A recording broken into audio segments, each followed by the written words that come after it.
A show of hands, how many of y'all have been labeled or perceived to be somebody that you aren't by somebody that you know, or even maybe somebody that you don't know? Every hand in the room should be raised, including my own, because it's happened to everybody at least once in their life. Many people will label you or perceive you to be something based on 1 second glance. They might see you walking down the road and they judge on what you wear, or how maybe even how you look like, even how you act. Hi, I'm Chance Mushawek. I'm originally from about 45 minutes outside of Buffalo, New York, in a little town called Olean, New York.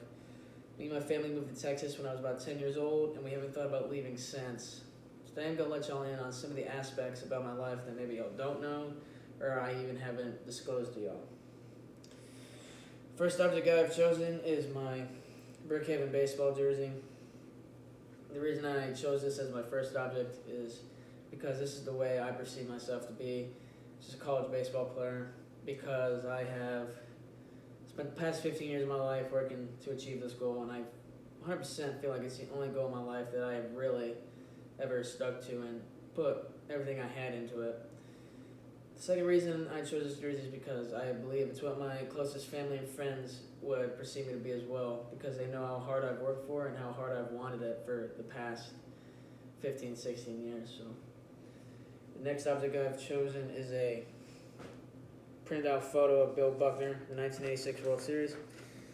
For those of y'all that don't know, Bill Buckner was a first baseman for the Boston Red Sox, and in 1986 they played the New York Mets. In the bottom of the ninth inning, in Game 6, a slow ground ball was hit to Bill Buckner, and he let it go right between his legs, causing the Boston Red Sox not only to lose that game, but ultimately to lose the World Series in 1986. For the rest of his career, Bill Buckner was labeled a failure, and basically one little mistake he made in one World Series game that meant nothing, really. The rest of his life, he was believed to be a failure, and his career was ruined. He took that to the grave with him as well, up until, I think, 2013. The reason I printed out this picture and chose it is because I have a fear of turning out like Bill Buckner. My biggest fear is failing. It's really my only fear. I'll go jump off cliffs that are 60 feet high or ride in the back of a speedboat going 40 miles an hour. But the one thing I do fear is failing and letting my team, and more importantly, my family down, and most importantly, myself down. But I do think there is a positive note to this fear, because I believe it has empowered me to achieve all the goals that I've set in my life. There are very few things that I have failed to achieve in my life, whether it be sports-wise or academics, and I attribute that to my fear of failing 100%.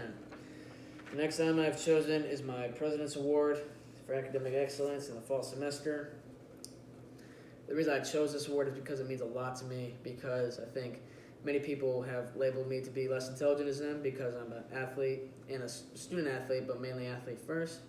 However, that's not true, because I do take my academics very seriously. To be able to achieve this award, you have to have a 3.5 to 3.75 GPA in the fall semester, which I did.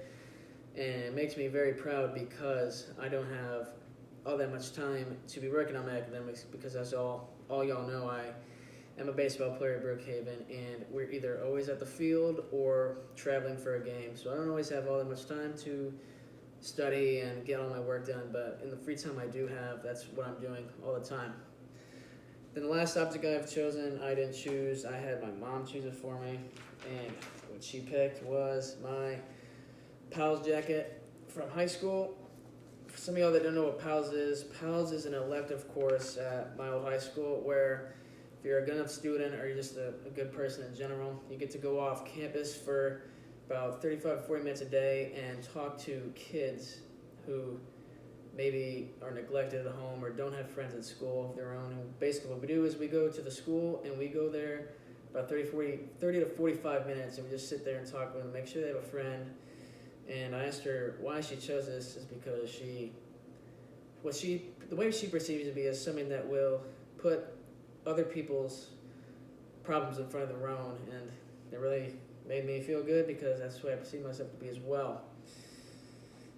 And in conclusion, I hope you have gotten to know me a little bit more than just a random name in the Team 4 discussion board. And I'd like to leave you off with a quote by Albert Einstein. He says, "Learn from yesterday, live for today, and hope for tomorrow." Thank y'all for watching my video. Have a great rest of the day.